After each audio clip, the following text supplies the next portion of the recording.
Hello and welcome to this Come to Jesus Daily devotional. And this week in Luke, we're reflecting on Luke 12, 35 to 57. And today, we see how we are to be faithful whilst waiting for Jesus to come.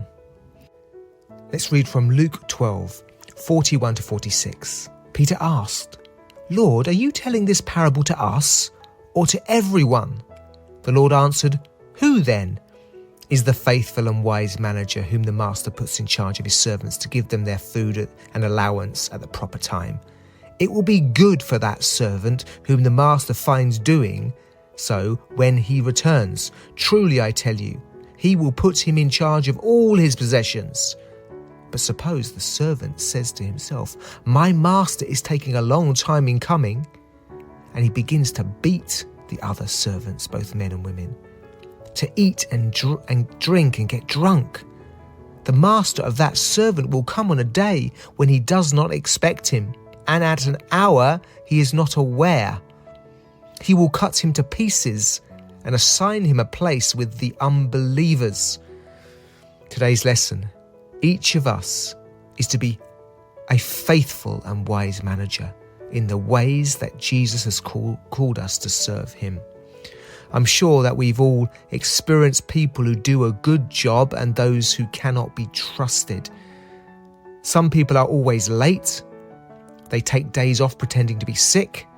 They do the bare minimum.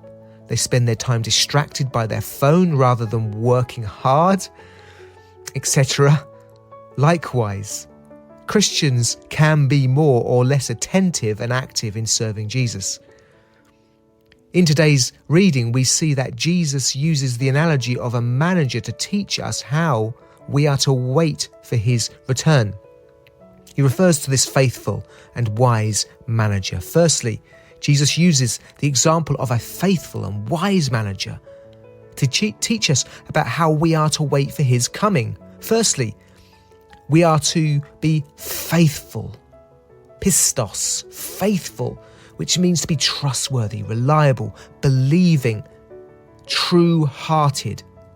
A Christian is one who believes in Christ and lives what they believe. They walk their talk.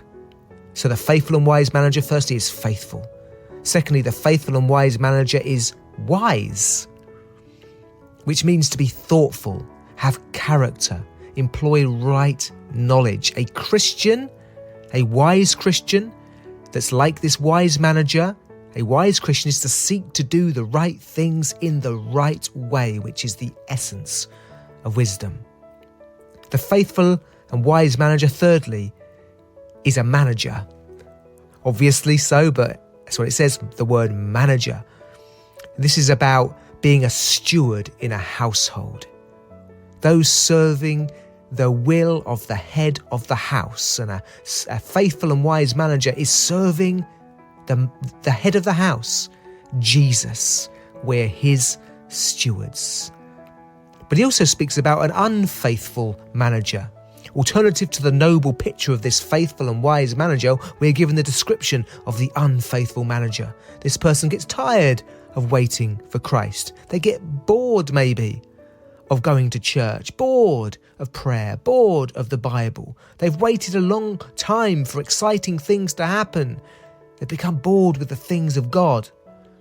And he speaks of this person. This person abuses their position and uses people. This person, like the description of the rich fool earlier in this chapter, uses his master's resources for his own selfish ambitions.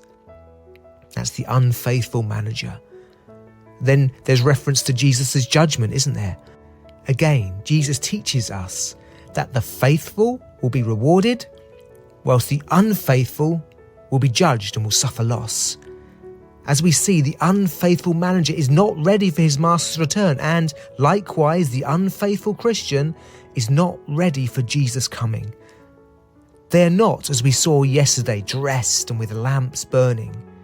Their terrible end is described as he will cut him to pieces and assign him a place with the unbelievers.